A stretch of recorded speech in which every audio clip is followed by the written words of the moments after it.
നിങ്ങൾ കണ്ടിട്ടുണ്ടോ? ചിലർ മറ്റുള്ളവരോട് വർത്തമാനം പറഞ്ഞുകൊണ്ടിരിക്കുമ്പം സംസാരിച്ചു കൊണ്ടിരിക്കുമ്പം പെട്ടെന്ന് ദേഷ്യം വരികയും കയ്യിലിരിക്കുന്നത് എന്താണെങ്കിലും അത് വലിച്ചെറിയുക. അത് ആഹാരമാണെങ്കിൽ ആഹാരം, കയ്യിലിരിക്കുന്ന പേനയാണെങ്കിൽ അത് കുത്തി ഓടിക്കുക, ചീപ്പാണെങ്കിൽ അത് കുത്തി ഓടിക്കുക. എന്താണോ ആ സമയത്ത് കയ്യിലിരിക്കുന്നത്, അല്ലെങ്കിൽ കാലുകൊണ്ട് തട്ടിക്കളയാമോ അതുപോലെ ചെയ്യുന്ന, ദേഷ്യം ചെയ്തു തീർക്കുന്ന ചില വ്യക്തികളെ നിങ്ങൾ കണ്ടിട്ടുണ്ട്. ഒരുപക്ഷെങ്കിൽ നിങ്ങളും അതിൽപ്പെടുന്ന ഒരാളായിരിക്കാം. എന്തുവാകട്ടെ, ആ ചെയ്യുന്നത് ശരിയാണ്. നിങ്ങളൊരു മുതിർന്ന വ്യക്തിയോട്, ചേട്ടനോട്, അച്ഛനോട്, അമ്മയോട്, ചേച്ചിയോട്, ഇങ്ങനെയുള്ളവരോടാണ് ഈ സംസാരിച്ചുകൊണ്ടിരിക്കുമ്പോൾ അവർ പറയുന്ന ചില കാര്യങ്ങളോട് യോജിക്കാൻ പറ്റാതെ വരുമ്പോൾ ദേഷ്യം തീർക്കാനായി കയ്യിലിരിക്കുന്ന ചീപ്പ് ഒടിക്കുക, അല്ലെങ്കിൽ പേന ഒടിച്ച് മടക്കുക, കണ്ണിൽ വെച്ചിരിക്കുന്ന കണ്ണാടി എടുത്ത് താഴോട്ട് എറിഞ്ഞിട്ട് ചവിട്ടി മെതിക്കുക, ആഹാരം വലിച്ചെറിയുക, ഇങ്ങനെയൊക്കെ നിങ്ങൾ ചെയ്യുന്നെങ്കിൽ നിങ്ങൾ അവരെ അടിക്കുന്നതിൻ്റെ, അവരുടെ കരണക്കുറ്റി നോക്കി ഒരെണ്ണം കൊടുക്കുന്നതിന് തുല്യമല്ലേ? അതിനെപ്പറ്റി വിശുദ്ധ വേദപുസ്തകം എന്തു പറയുന്നു? വിശുദ്ധ വേദപുസ്തകത്തിൽ അതിനെപ്പറ്റി എന്തെങ്കിലും പറയുന്നുണ്ടോ? ഞാൻ മുല്ലത്തരം ഡാലി മുക്കഞ്ഞിരം അഥവാ സോമൻ ഭോപ്പാൽപുര. ഒന്ന് കേട്ടിട്ട് പോ 35 ഭാഗം. ഒന്ന് കേട്ടിട്ട് പോ 35 ഭാഗം. യഹോവയായ ദൈവം അബ്രഹാമിനോട് പറഞ്ഞു, നിന്റെ സന്തതിയെ, നിന്റെ ഏകജാതനായ സന്തതിയെ ഇസഹാക്കിനെ നീ യാഗമായി നീ ബലി അർപ്പിക്കണം. ഒട്ടും അമാന്തിച്ചില്ല അബ്രഹാം തൻ്റെ മകനെയും കൊണ്ട് ബലി കഴിപ്പാനായി മോറിയ മലയിലേക്ക് പോയി. പോകുന്ന വഴിയിൽ അവൻ്റെ കൂടെ ഭൃത്യന്മാരുണ്ടായിരുന്നു, കഴുത ഉണ്ടായിരുന്നു ഭാരം ചുമക്കുവാൻ. അവയെല്ലാം മലയുടെ ചുവട്ടിൽ തന്നെ നിർത്തിയിട്ട് അബ്രഹാം തൻ്റെ മകനായ ഇസ്ഹാക്കിനെയും കൊണ്ട് മലയുടെ മുകളിലേക്ക് കയറിപ്പോയി. അതിനു മുൻപായി മകൻ ഇസഹാക്ക് ചോദിക്കുന്ന ഒരു വലിയ ചോദ്യമുണ്ട്. അപ്പാ, വിറകുണ്ട്, തീയുണ്ട്, യാഗത്തിനുള്ള മൃഗം എവിടെ? അപ്പാ, തീയുണ്ട്, വിറകുണ്ട്, യാഗത്തിനുള്ള മൃഗം, ബലിമൃഗം എവിടെ? ഇന്നും മനസാക്ഷിയെ കുത്തി നോവിക്കുന്ന ഒരു വാചകങ്ങളാണത്.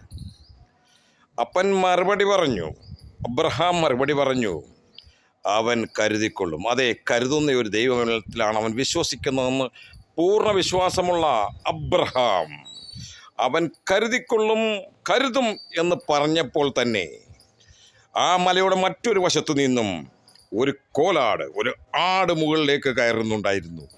നമ്മൾ ആരും, പ്രത്യേകിച്ച് ഈ അബ്രഹാമോ ഇസ്ഹാക്കിനെ അത് കണ്ടു കാണില്ല. മുകളിൽ ചെന്നു വിറകടുക്കി ഇസഹാക്കിനെ കിടത്തി വാൾ ഉയർത്തി ബലിയർപ്പിക്കാനായി തുടങ്ങിയപ്പോൾ ആകാശത്ത് നിന്നും അശരീരിയുണ്ടായി. അബ്രഹാമേ, ബാലൻ്റെ മേൽ കൈവെക്കരുത്, കത്തിവെക്കരുത്, നീ ബലി അർപ്പിക്കണ്ട എന്നൊരു അശരീരി. ബലി നടന്നില്ല. സത്യത്തിൽ അബ്രഹാം ഇസഹാക്കിനെ ബലി കൊടുത്തില്ല. അവൻ്റെ വിശ്വാസത്തെ യഹോവയായ ദൈവം പരീക്ഷിച്ചു എന്നതാണ് ഈ കഥയിൽ നാം കാണേണ്ടത്. എന്നാൽ വിശുദ്ധ വേദപുസ്തകത്തിൽ പുതിയ നിയമം, എബ്രായർക്ക് എഴുതിയ പുസ്തകം 11-ാം അധ്യായം 17-ാം വാക്യത്തിൽ പറയുന്നു. എബ്രായർ 11-ന്റെ 17-ഉം 18-ഉം. 17-ൽ പറയുന്നു, അബ്രഹാം ഇസഹാക്കിനെ ബലി കൊടുത്തു, യാഗം അർപ്പിച്ചു. നടന്നില്ല, എങ്കിലും നടന്നു എന്ന് തീർത്ത് കാണിക്കുന്നു. ചില കാര്യങ്ങൾ അങ്ങനെയാണ്. ഇവൻ ബലിമൃഗവുമായി ഇസഹാക്കുമായി അവിടെ നിന്ന് തിരിക്കുമ്പോൾ തന്നെ ബലി കൊടുത്തുന്നതിന് തുല്യം. മകൻ ചോദിക്കുന്നു, അപ്പാ, വിറകുണ്ട്, കത്തിയുണ്ട്, മൃഗം എവിടെയെന്ന് ചോദിക്കുമ്പോഴും ബലി നടന്നു കഴിഞ്ഞു. മലമുകളിലേക്ക് കയറുമ്പോഴും ബലി കഴിഞ്ഞിരുന്നു. ഇതാണ് ബലി എന്ന് പറയുന്നത്. പുതിയ നിയമത്തിൽ ബലി കൊടുത്തു എന്നും പഴയ നിയമത്തിൽ അത് പൂർത്തീകരിച്ചില്ല എന്നും വിശുദ്ധ വേദപുസ്തകം കാണിക്കുന്നു.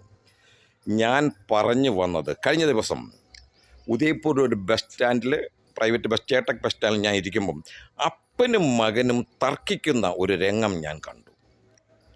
തർക്കിച്ച് മകന് ദേഷ്യം വന്നപ്പോൾ മകൻ കയ്യിലിരുന്ന ആ പേന ഒടിച്ച് 2-3 മടക്കാക്കി താഴേക്കിട്ടിട്ട് ചവിട്ടി മെതിച്ചു.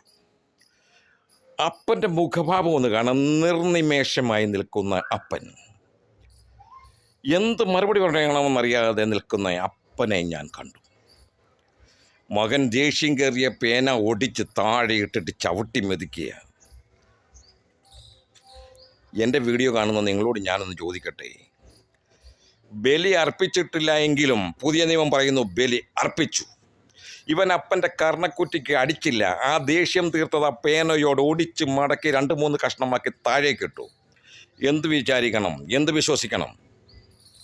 വിശുദ്ധ വേദപുസ്തകത്തിൻ്റെ അടിസ്ഥാനത്തിലാണെങ്കിൽ അവൻ അപ്പനെ അടിച്ചു കഴിഞ്ഞു. അവൻ അപ്പൻ്റെ കർണക്കുറ്റി നോക്കി വന്ന് കൊടുത്തു. പൊന്നും മോനെ, ഇതിലും ഭേദം പച്ച ജീവനോടെ അപ്പൻ്റെ നെഞ്ചിലേക്ക് നിനക്ക് കത്തി കുത്തി കയറ്റാമായിരുന്നില്ലേ? എടാ, അപ്പൻ ആരെന്നറിയണമെങ്കിൽ നീ അനാഥാലയത്തിലേക്ക് ചെല്ലണം. അല്ലെങ്കിൽ അപ്പൻ ആരെന്നറിയണമെങ്കിൽ അപ്പനില്ലാത്തവരോട് ചോദിക്കണം. അതിൻ്റെ വില അപ്പോഴേ മനസ്സിലാകത്തുള്ളൂ. ആ മനുഷ്യൻ ചെയ്തത്, നിനക്ക് വേണ്ടി ചെയ്ത് കൂട്ടിയത് എന്തെന്നൊന്നും ഒരുപക്ഷെ അദ്ദേഹം വരച്ച് കാണിച്ചിട്ടില്ല, വിളിച്ചു പറഞ്ഞിട്ടില്ലായിരിക്കും. അപ്പൻ കരയാറില്ല, അപ്പൻ ഉരുകാറേ ഉള്ളൂ, മെഴുകുതിരി പോലെ. ഒരിക്കലും ഒരപ്പൻ മക്കളോട് പറയില്ല. അപ്പൻ്റെ നേരെയൊക്കെ, മൂത്ത ചേട്ടന്മാരുടെ നേരെ, അമ്മയുടെ നേരെയൊക്കെ കയർത്ത് സംസാരിക്കുമ്പം ദേഷ്യം വരുമ്പോൾ ആഹാരപാത്രങ്ങളൊക്കെ വലിച്ചെറിഞ്ഞ്, പ്രിയപ്പെട്ടവരെ, ഒരു കാലത്ത് നിങ്ങൾക്ക് ഇത് തിരിച്ചു കിട്ടും. ഇന്ന് ചില അപ്പന്മാരിങ്ങനെ അനുഭവിക്കുന്നുണ്ടെങ്കിൽ നിങ്ങളും പണ്ട് എവിടെയോ എപ്പോഴോ ഏതോ കാലത്ത് വരുത്തിക്കൂട്ടിയ ചെയ്തു കൂട്ടിയ പാപത്തിൻ്റെ ഫലമാണെന്ന് ഞാൻ പറഞ്ഞാൽ എനിക്കൊരു കുഴപ്പമില്ല. ഞാൻ പറഞ്ഞു വന്നത്, അബ്രഹാം തൻ്റെ പുത്രനായ ഇസ്ഹാക്കിനെ യാഗം അർപ്പിച്ചു എന്ന് പുതിയ നിയമം പറയുന്നു. പഴയ നിയമത്തിലാണെങ്കിൽ അവൻ വാൾ ഉയർത്തിയപ്പോൾ തന്നെ അശരീരി ഉണ്ടായി. ബാലൻ്റെ മേൽ കൈവയ്ക്കരുതെന്ന് സ്വർഗത്തിൽ നിന്ന് അശരീരി. എന്നാൽ യാഗം നടന്നു കഴിഞ്ഞു. അബ്രഹാം മനസ്സുകൊണ്ട് യാഗം അർപ്പിച്ചു കഴിഞ്ഞു.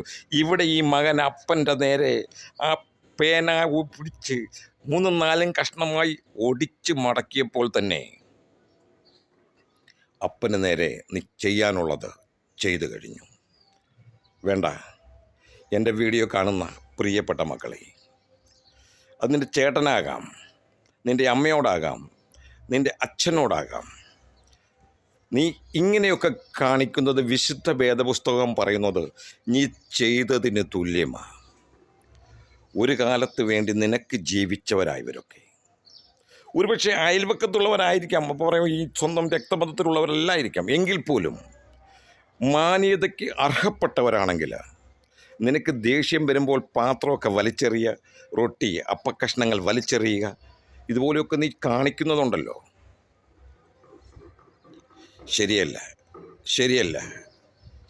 മോനെ, ശരിയല്ല. മോനോട് മാത്രമല്ല മോളോടും പറയുന്നുണ്ട്. ചില പെൺകുട്ടികൾക്കും ഇതേ സ്വഭാവമുണ്ട്. ദേഷ്യം വരുമ്പോൾ എന്തെങ്കിലുമൊക്കെ കാണിക്കും, വലിച്ചെറിഞ്ഞിട്ട് പോവുക, ദേഷ്യപ്പെട്ട് എഴുന്നേറ്റൊക്കെ പോവുക. അപ്പനും അമ്മയും പറയുന്നത് പക്ഷെ തെറ്റായിരിക്കാം, ശരിയല്ലായിരിക്കാം. നിങ്ങളുടെ കാഴ്ചപ്പാടിൽ ഒന്നും മിണ്ടാതിരുന്നുകൂടെ? ആ ദേഷ്യം നീ കാണിക്കുന്ന ഏത് വിധത്തിലാണെന്ന് നീ തിരിച്ചറിയുന്നുണ്ടോ? നീ ചെയ്യുന്ന പാപത്തിൻ്റെ ഫലം എത്ര വലുതായിട്ട് ഒരു കാലത്ത് നിൻ്റെ നേരെ, നെഞ്ചിന് നേരെ തിരിഞ്ഞു വരുമെന്ന് നീ ചിന്തിക്കുന്നുണ്ടോ? വേണ്ട മക്കളെ, അപ്പൻ്റെ അമ്മയുടെയൊക്കെ നേരെ ഈ കയർത്ത് വേണ്ട. നിനക്ക് ദേഷ്യം വരുമ്പോൾ നിൻ്റെ കണ്ണിലേക്കുന്ന കണ്ണട താഴേക്ക് വലിച്ചെറിയുക, മുൻപിൽ കാണുന്ന കണ്ണാടി തല്ലിപ്പൊട്ടിക്കുക, പുസ്തകങ്ങൾ വലിച്ചെറിയുക. അവരോടുള്ള ദേഷ്യം തീർക്കുന്നത്, അവരോട് നിങ്ങൾ ആ ദേഷ്യം തീർക്കുമ്പോൾ തന്നെ നീ ചെയ്യാനുള്ളത്, മോനെ മോളെ, നിങ്ങൾ ചെയ്തു കഴിഞ്ഞിരിക്കുന്നു. അതിൻ്റെ പരിണിത ഫലം സ്വർഗം ക്ഷമിക്കത്തില്ല മോനെ. നീ എത്ര ഉന്നതങ്ങളിലേക്ക് നീ ഉയർന്നാലും പറന്നാലും ഒരു പിടി താഴേക്ക് പിടിക്കും ഒരു ദിവസം. അന്ന് നിനക്ക് ഓർമ്മ വരും, അപ്പൻ്റെ വില എന്താണെന്ന് അറിയണമെങ്കിൽ ഒരിക്കൽ കൂടി ഞാൻ ഓർപ്പിക്കട്ടെ, അപ്പനില്ലാത്തവരോട് ചോദിക്കണം മോനെ, അപ്പനില്ലാത്തവരോട് ചോദിക്കണം മോളെ, അപ്പൻ്റെ വില എന്താണെന്ന്. ഞാൻ ആ കാര്യത്തിലേക്കൊന്നും കടക്കുന്നില്ല, പല പ്രാവശ്യവും ഞാൻ പറഞ്ഞു കഴിഞ്ഞതുകൊണ്ട്. അപ്പനൊരു പക്ഷെ എന്നോട് മറുപടി പറഞ്ഞു കാണില്ലായിരിക്കും, മിണ്ടാതെ പോയി കാണും, അമ്മ തല കുനിച്ച് പോയി കാണും. അവരുടെ കണ്ണുനീർ ഭൂമിയിൽ വീഴാതിരിക്കാൻ നീ ശ്രദ്ധിക്കുക. ആ കണ്ണുനീർ ഭൂമിയിൽ വീണാൽ, ഈ സമയത്ത് അപ്പൻ്റെയും അമ്മയുടെ കണ്ണുനീർ ഭൂമിയിൽ വീണാൽ, അത് ആകാശത്തേക്ക് നോക്കി കരഞ്ഞാൽ, ചരിത്രം മറ്റൊന്ന് മാറ്റി എഴുതും നിനക്ക്. എനിക്കിങ്ങനെയൊക്കെ പറയാനേ അറിയത്തുള്ളൂ. ഒന്ന് കേട്ടിട്ട് പോ പ്ലീസ്, ഒന്ന് കേട്ടിട്ട് പോ. 35-ാം അധ്യായം. ഞാൻ മുല്ലത്തറം ഡാലി മുക്കാഞ്ഞിരം അഥവാ സോമൻ ഭോപ്പാൽപുര.